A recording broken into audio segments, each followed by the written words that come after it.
ខ្លួនឯងអើក្រងព្រោះរឿងស្នេហាឲ្យបេះដូងខ្ញុំដងហងគេចេញកោហងគេចេញលួញលាងសាវ៉ាខ្ញុំគប់គ្រប់យ៉ាងព្រោះសំអាងថាខ្លួនស្មងតែគ្មានន័យសងចាញ់សំរងគេស្រងថ្លាទឹកភ្នែកលួចហូរក្រុមចំបីតែត្រូវថ្លែងប្រាំនាងណាពេលមនុស្សខ្ញុំចង់រក្សាគេចង់ដើរចេញពេលនេះមកនាងខ្ញុំកំពុងខកចិនជាទុំងន់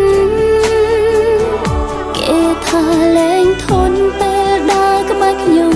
គេតែងតូម្នេញ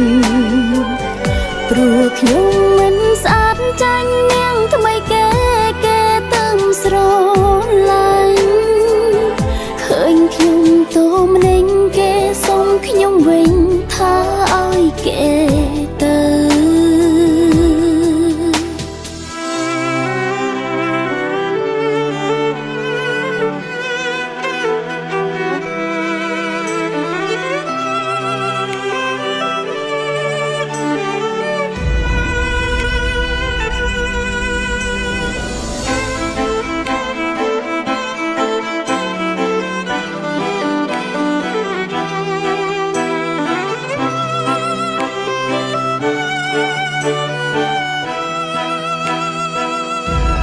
ធ្លាប់ឈឺចាំ